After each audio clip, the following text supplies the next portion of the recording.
Hello, and welcome back to Let's Play Planescape Torment with me, BringItDon.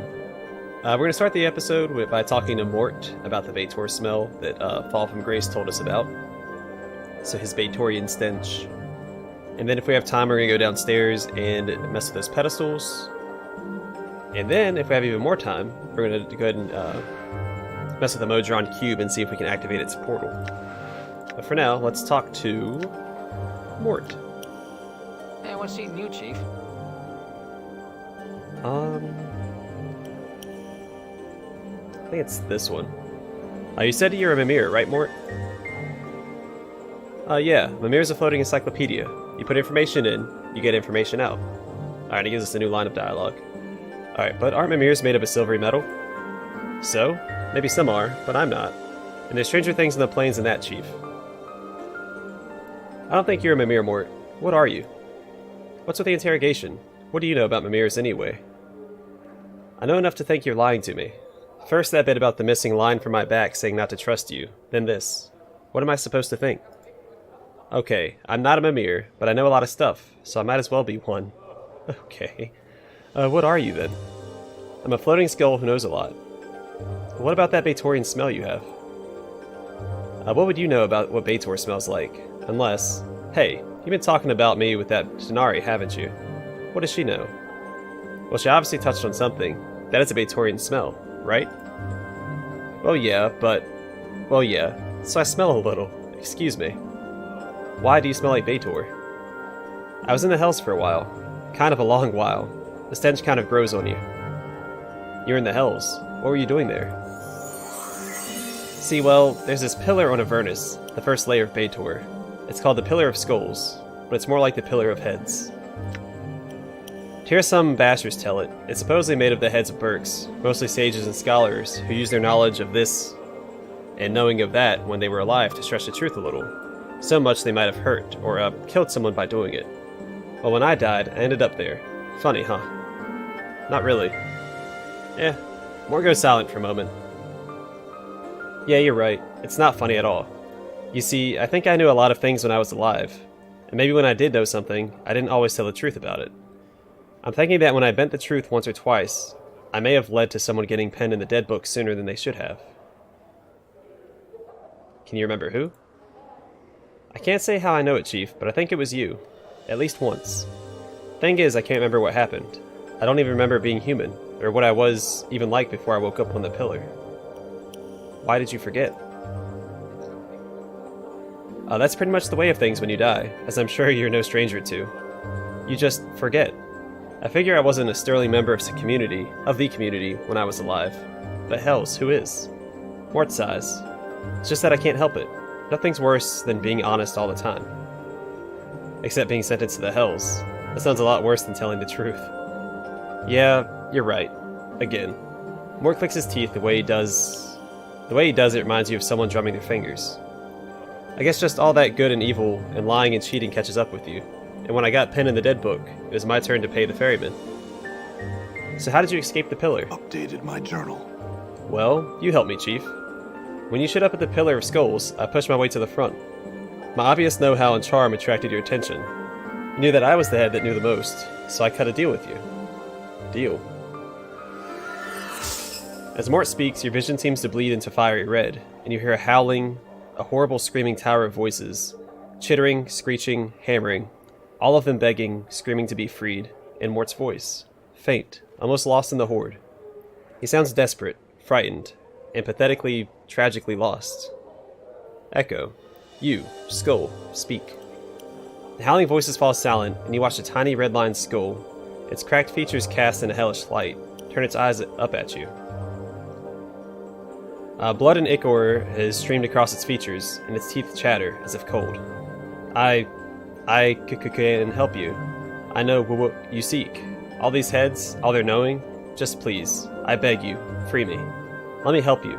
I'll tell you anything. Everything. Will you? Swear it, Skull. Swear you will serve me until my end days, or here you will remain. I swear. I swear. Just please. Please free me. You watch as Morte sickeningly swallows his pride. Almost a tangible thing. Why is there a comma there? I beg you. Let me help you, please. Very well. I shall free you. Your vision slides as if you were moving, and the howling, screaming cacophony begins again. A nightmarish horde of howls and catcalls and taunts and insults. The feel of your hand sliding into the filthy quagmire of the pillar, the biting of fangs, mandibles, and your hands locking around the tiny skull and ripping, tearing it from the pillar like an old scab. It is done. You look down at the bloody skull in your scarred hands, its eyes covered in ichor from the pillar, or ichor, and its teeth chatter once, twice. It reminds you of a wailing newborn, helpless, and in the eyes of the man you once were, pathetic. I have freed you. Now your life and your death is mine, Morte. Your vision swirls, the mist of the past drifting away, and Morte is still chattering on. We talked for a while, Chief, you and me, seeing whether the arrangement would work. I think we both were really impressed with each other. So you invited me off the pillar, and I've kind of been with you ever since. What happened then? Well, I didn't know I'd lose most of the pillar's knowledge once I was out of it. I mean, how was I to know? I'd never been off the darn thing. But you're pretty understanding about it. You lost all the knowledge you said you had. Your vision swirls again, making you dizzy, and you feel your gut churn. You hear the cracking, snapping of bone, and Morte's howls, howling in pain, screaming for someone to stop killing him, and your hand lashing out again and again, and... Darn you, Skull, you lied to me. I'll thrust you back in that darnable pillar and leave you to die there. There's the clatter of bone against what sounds like metal, a floor or a wall, and the skirting of teeth knocked free. You can hear Morte mewling like a beaten dog for you to... Know that your suffering on the pillar will be nothing to the torment I will make you suffer. Jeez Louise. Your vision swirls, and Morte's cries ebb, fading into his chattering rhythm. Man, English is difficult. Alright, so you realized I still had my uses, so I took up with you, and I've been with you ever since. Morte, what did I want from the pillar? And how long ago was it that I freed you? Morte thinks for a moment. Well, as for how long, I don't know the exact count, Chief. Ages, I suppose. I've done all I could to help you each time, but... Morte sighs. It's not easy. And as for what you wanted at the pillar, I don't know. Once you pried me off, I couldn't remember. Morte, why didn't you say something when we were at the mortuary? Morte suddenly becomes defensive. Because I never know who you're going to be. Some of your incarnations have been stark, raving mad. One time you woke obsessed with the idea that I was your skull, and chased me around the spire trying to shatter and devour me. Luckily, you were crushed by a passing cart in the street. Another good and lawful, you tried to thrust me back into the pillar because it's where I belonged. Morte smirks. That's why. Besides, no harm's ever come of you not knowing.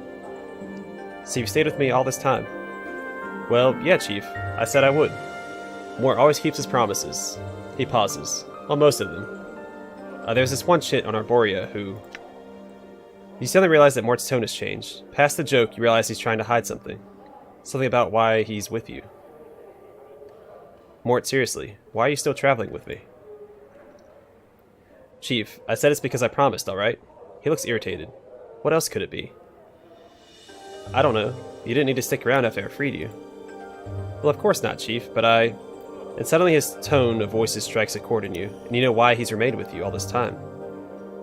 You feel guilty, because you led me to my death so long ago, isn't it? And you've been suffering ever since. Oh, come on, Chief. Me feel guilty? I'm Morte. No, I think that's it. When I came to free you from the fate you deserved, you couldn't help but try and help me. And when you could have left after I freed you, you remained, because you felt indebted. Morte is silent for a moment, looking at you. Maybe. You know what's funny? At first, I don't know what the feeling was. It kind of slowly eats at you, you know?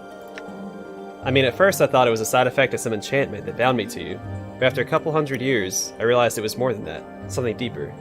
I just felt drawn, connected to you, somehow. Maybe it's all your suffering, Chief, your torment. I don't know. Maybe I felt, I don't know, responsible for whatever it is I did. What if something I did brought you to this state? Thing is, I don't think me, or whoever I was, really ever had to see the consequences of all the lying and cheating I'd done. When I saw you for the first time when I was trapped on the pillar, somehow I knew that you were the one I'd betrayed. Once, long ago. Morte sighs. And that's all I know. I see. Thanks for coming clean, Morte. Updated my journal. Strength +4, Dexterity +2, Constitution +2. Holy crap, there's some good, Well, I guess he can't wear gear, so... But still. Nah, don't thank me. Mort sighs, and to your surprise, his voice seems stronger somehow. More confident. Some of the cracks and fractures in his skull have vanished, as if healed. Nah, the thanks is all to you.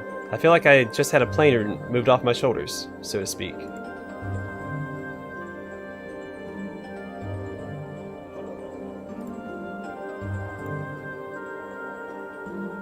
In knowing the teachings of Zerthamon, I have become stronger.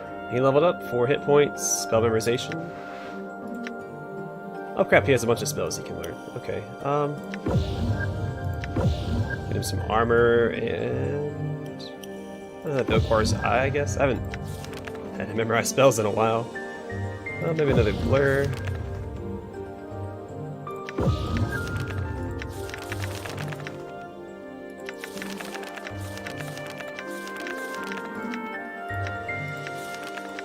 Alright. I'm gone.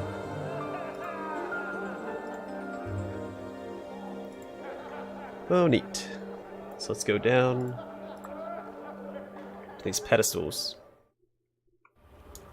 I'm gone.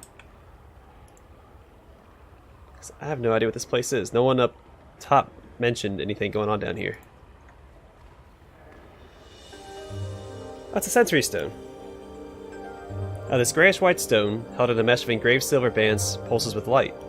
Something was once inscribed into its base, but the writing has been scoured away. Updated my journal. I'm gone. This translucent indigo stone, held in a mesh of engraved silver bands, pulses with a deep blue light. Inscribed into its base is the word Juliet.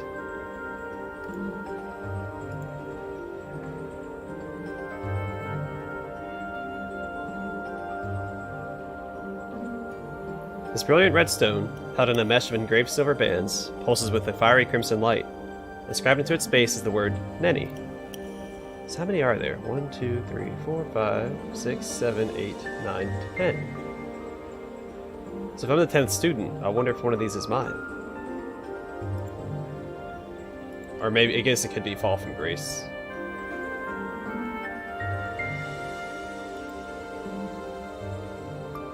Alright, hold on. Everybody get out of the way. Let's, there we go. This translucent green stone, held in a mesh of engraved silver bands, pulses with a bright green light. Inscribed into its base is the word Echo. So I wonder if I would have come down here if I would have gotten the services of, one of the, students. This bluish-purple stone, held in a mesh of silver bands, Vivian, so soft lavender light. That's fitting, because I think Vivian's the one that has the scent, right? Lavender is a pretty popular scent. Pulses with a deep purple light. Marissa. I thought she would have been green because she's a Gorgon, but I guess that doesn't really matter. Okay, soft blue light. Kesai Cerise. Hey, don't I need to talk to her again? So I think she's the one that knew something about Ravel, right? Let's see, Delora, warm orange light.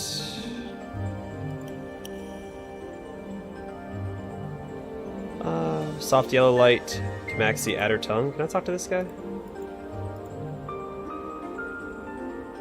The man, looking slightly puzzled, nods as you approach. Greetings, sir. Might I ask how you came to be here?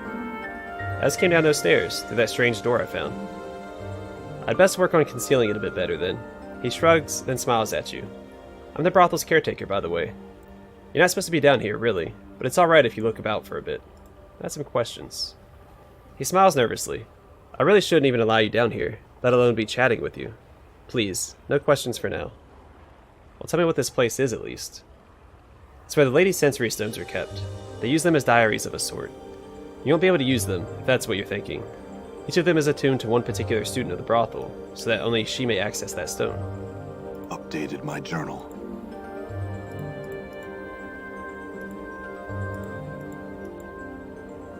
This clear stone, held in a mesh of engraved silver bands, brilliant inner light. Inscribed into its base is the word Eves.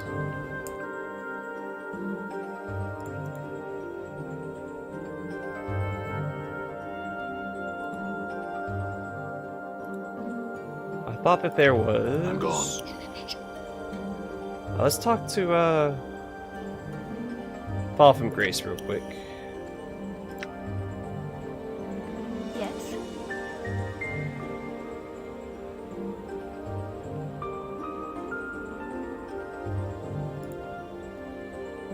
Can I read your diary? No.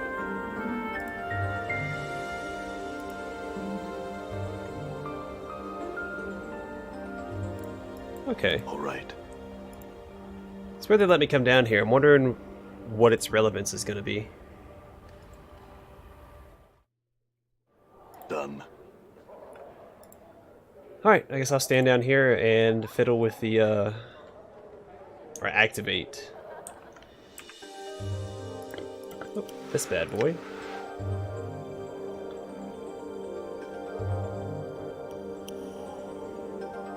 Okay, we already read the description. Manipulate the toy and look for some sort of effect. You bend, twist, and rotate the toy's various points of articulation, noting that the limbs often suddenly revert to their original position. Finally, as you bend its left knee, the toy makes an odd pop and shudders in your hands. Okay, so the left knee first. Right knee? The toy's limbs suddenly revert to their original positions with a soft click. Alright, so left knee first. We did the knee. I'll just work my way up. Right wing, original, so left knee. Pop. Left wing. So it makes a soft whir sound. Okay. Left arm? No. Okay, so left leg, left wing. Start at the bottom again. Right knee? Nope. So left knee, left wing. Right wing? The toy hums slightly, growing warm to the touch. Okay. Right knee? Nope. So left knee. Crap. Left arm. Nope. Left knee, left wing. Duh. Come on, me. Right wing. And right arm. There's a whir, a click, and a blinding white light suddenly explodes in your hands. What? Alright, so it was, in case you're using this as like a guide or a whatever, left knee, left wing, shoot, right wing, was it right knee? And then, I don't even remember. Sorry guys. Left knee, left wing, right knee. Right? I don't know. I don't remember now. Where does that go? A Modron. Well, let's talk to him, see what's going on here. You see a cube with 2 arms, 2 legs, and 2 small wings sprouting from its sides. On the front of the cube is an animated face. As you approach, the creature focuses its eyes upon you. Greetings. The creature focuses emotionless eyes on you. Greetings, adventurer. Welcome to Rubicon, the dungeon construct. Thank you for choosing Rubicon for your dungeoning experience. You may access Rubicon through this door. What is Rubicon? The creature stares at you without answering. What is a dungeon construct? The creature blinks at you but gives no indication it has heard your question. Okay. Done. But then where does this door go? I can't access it.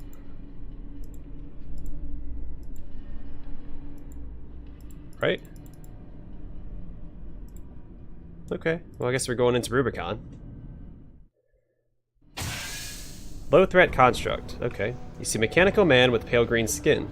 Although it's obviously a construct, it does have an animated face, which is scowling at you. Greetings. The creature suddenly stops scowling at you and adopts a look of mock terror. Eek, it is the hero, sent here no doubt to slay the evil one. Woe to me, the hapless construct on duty at the time of his arrival. What are you going on about?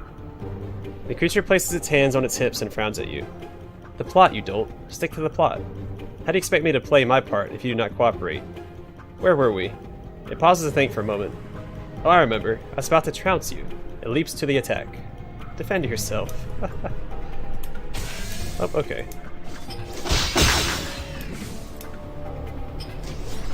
See that?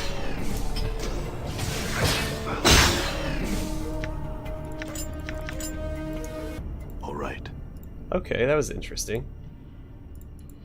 And I guess this door is also locked? Or blocked? Maybe there's a switch and it activates all those doors. You see a mechanical man with pale green skin. Although, okay. Who are you? The creature pauses to think for a moment, and then gives an exaggerated shrug of its shoulders. Your hapless victim? It readies itself for an attack. This can't be happening, can it? Ah, but it is. Have at ye, knave. It leaps to the attack. Defend yourself.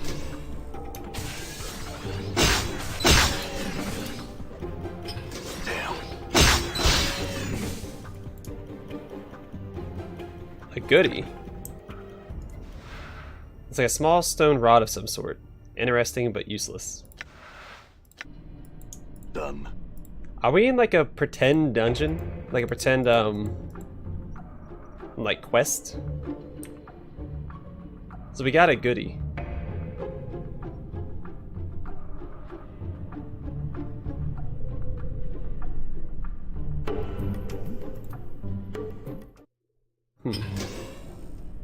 Alright, so greetings. Die in the name of the evil wizard. The creature brandishes a weapon at you. Oh, that's new.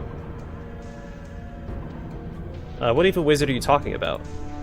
The creature stops waving its weapon and pauses to think for a moment. The one that doesn't exist until you set the Rubicon dungeon construct to hard difficulty level. Boy, will you be in trouble then. Meanwhile, die in the name of the evil wizard. It leaps to the attack. Defend yourself?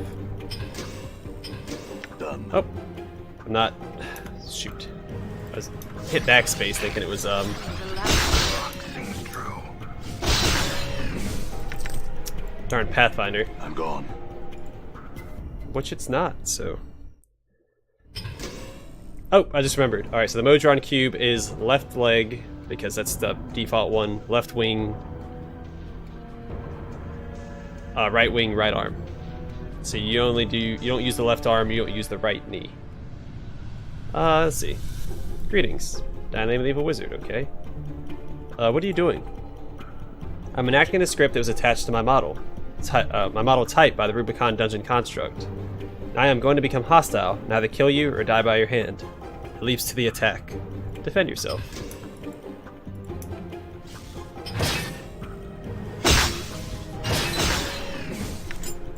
I'm gone.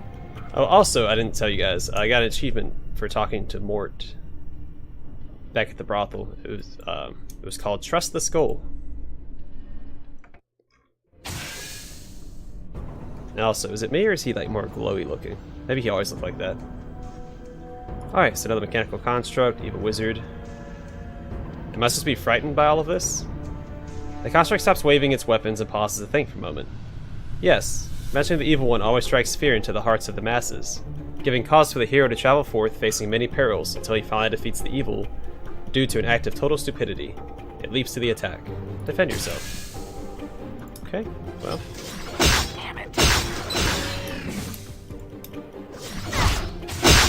Ooh, you got hit for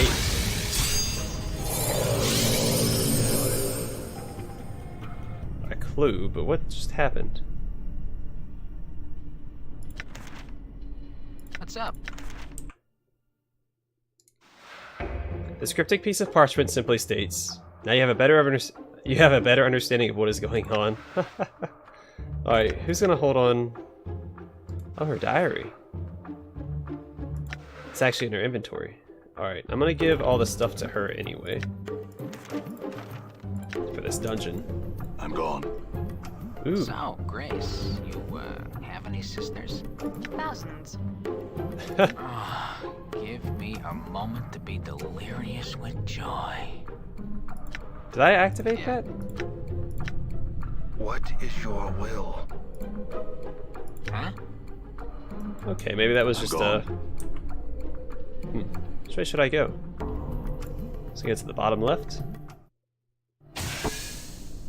Greetings to the construct. We've already read all of this. The creature raises its arms and brandishes its weapon. See the worm cower before me in all my might and splendor.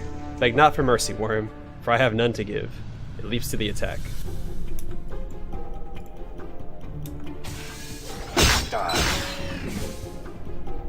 Aye? I'm gone.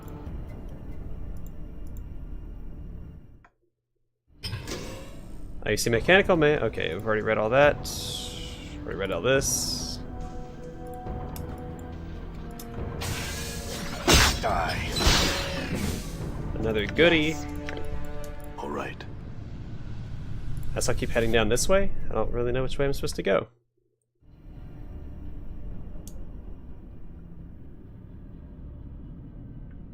Okay, well, I found a bunch of Modrons, so we'll talk to one. Alright, you see a cube with 2 arms, 2 legs, and 2 small wings sprouting from its sides. On the front of the cube is an animated face. As you approach, the creature focuses its eyes upon you. Greetings. It stares at you blankly. Ask some questions. Its gaze never falters as it continues to stare at you. Can you answer some questions? Emotionless eyes blink at you as it continues to stare. Can I talk to any of you? Oh, here we go. Yeah, same description as all the other Modrons. Greetings. Greetings, the creature speaks with a monotone, sexless voice. I have some questions. The creature continues to look at you blankly. State your question. Who are you? The creature gazes at you for some time before answering. Uncertain. Confusion exists. What do you mean? Don't you know who you are? No. Uncertainty exists at times. I don't remember who I am either. I sympathize with you. It reaches out and touches your shoulder gently. After a moment, it takes the hand away. That's interesting, because aren't they supposed to be like emotionless? Okay, what are you? Our race is known as Modron. We're from the plane of law, Mechanus. And what can you tell me about Mechanus? A place of laws, many laws. Very structured. Its voice fades to silence. And what is this place? It glances about. A dungeon simulator. Doesn't work though. It broke. Its size. What happened? Uncertain. It stopped working. What's a dungeon simulator? The Modron glares at you, then sighs. It simulates dungeons. What do you think a dungeon simulator would do? How did it break? Okay. Other questions? And what are you doing here? It pauses. Contemplating. Thinking. Answering your queries. It frowns at you. What are you thinking about? Life's many mysteries. It falls silent.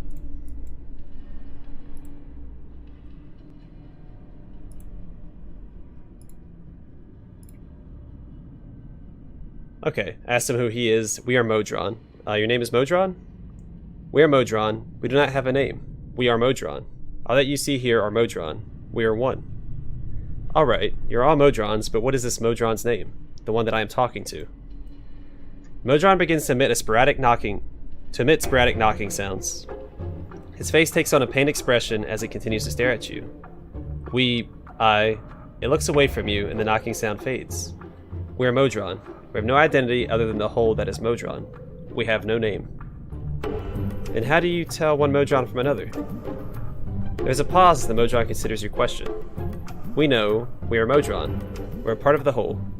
Just as you recognize the hand that is part of the arm, we recognize each part of the whole. And what are you? We're a Modron. We are Quadrone. What is a Modron? We are Modron. Our race is identified as such. Then what is a Quadrone? Within our race, we're identified as a type Quadrone. Okay. And what is this place? Rubicon Dungeon Construct.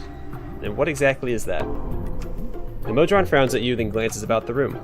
We should know. We are Modron. We're part of the whole. Information not available. Address your query to the engineer. Where do I find the engineer? The Modron glances about. We do not know. Information not available. We are confused. And what are you doing here? Awaiting instructions. Instructions for what? Modron gives you a blank look. Instructions for what tasks need to be performed. What tasks? Just what is it that you do here? Modron frowns at you, then glances about the room. Okay, we've already talked about that. Probably not going to get a lot of information from these guys, but that's fine. Talk to this guy. Greetings. And sexless voice. Who are you? Creature gazes at you for some time before answering. Uncertain. Confusion exists. Okay, and it sympathizes with me as well. He's going to tell me the same stuff.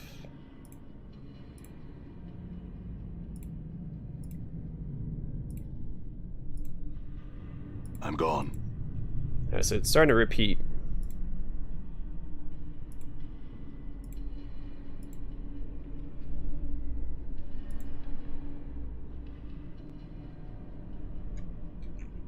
Okay, I couldn't ask this guy this earlier. Or the other guy this question. What about you, the individual? The Modron looks confused and pauses for a second. A heated buzzing sound fills the room but quickly passes. We're Modron. We're part of the whole is Modron. There is no other.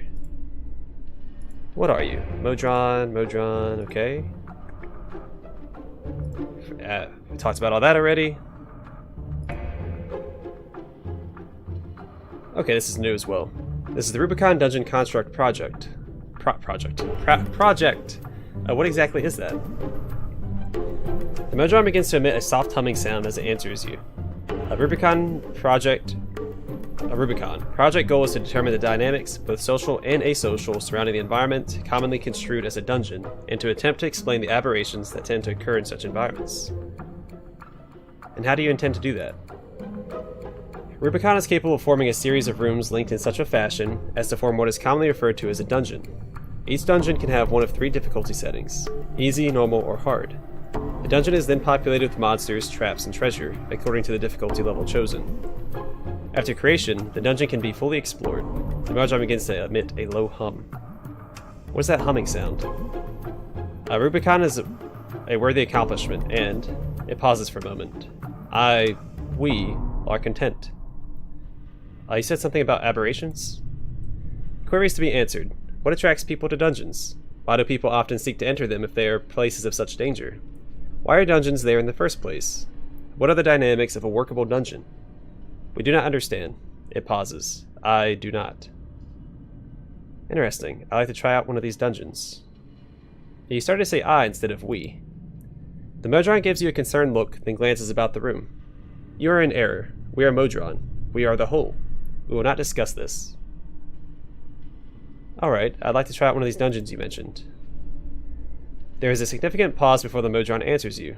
Request denied. Project halted due to accident. What accident?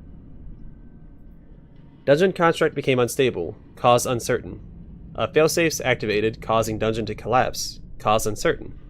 Portal lens malfunctioned, causing contact with home plane of Mechanist to be severed. Cause uncertain. Reset of dungeon necessary. Then why don't you reset it? Reset can only be initiated by Project Director. Project Director disintegrated. The portal lens has malfunctioned, and contact with Mechanist severed. Cannot acquire a replacement director from Mechanist. Let me get this straight. You can't reset without a director, but you can't get a director without resetting. The Modron looks worried and begins to fidget. Assessment correct. Project halted. Look, I'm an adventurer, and I've been through some dungeons in my day. Why not let me be your director?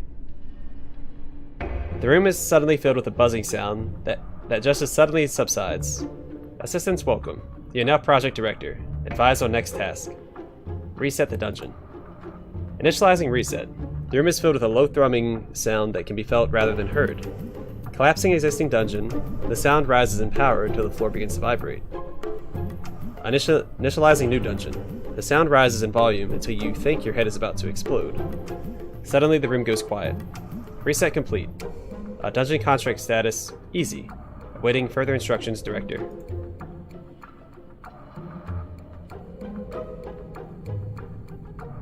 Okay, what exactly is Rubicon capable of?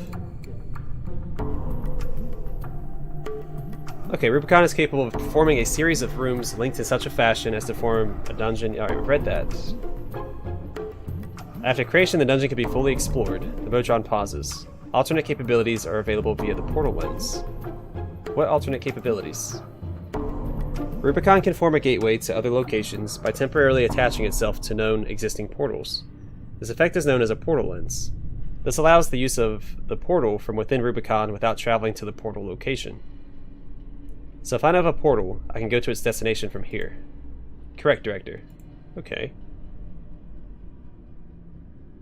I want to create a dungeon to explore. Okay, well I want to do the easy dungeon first.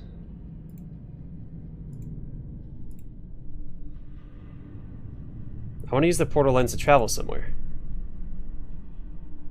Okay, and I can fast travel outside of the... Okay. Let's talk to this guy real quick. What does he have to say? Greetings, blankly. No, alright. Are there any dangers associated with Rubicon that I should be aware of? Yes, Director. Do not become separated from any companions while in the maze. If the maze were to be reset, or a new difficulty setting chosen, anyone left in the maze would be killed. Okay. I see. I'll not reform my party while in the maze. Anything else? Updated my journal. Yes, Director. Do not drop items or equipment in the maze. If the maze were to be reset, or a new difficulty setting chosen, any items left in the maze would be destroyed. I see. I will not drop anything important in the maze. Anything else? Updated my journal. He pauses to think a moment. No, Director. Alright, does this give me a quest? Nope. So it resets, so I'm assuming the enemies reset? Done.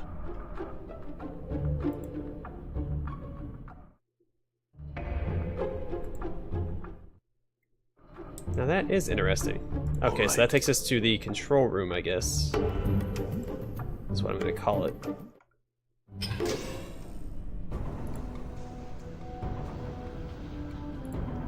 No reason to really talk to these guys, but I can kill all of them.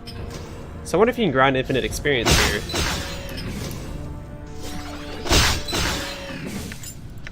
And loot. Alright. Because you can just keep resetting the dungeon, right?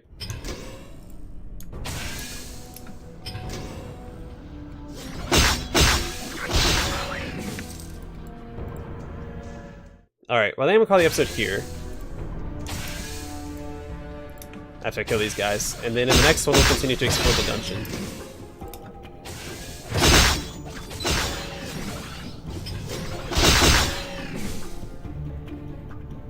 Portal lens. How may I help?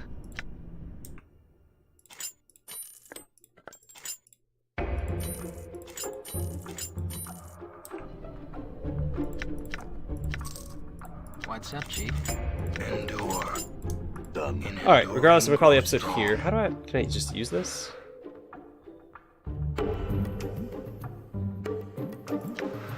I guess that'll just allow me to travel out of the dungeon instead of having to go back to the control room, right?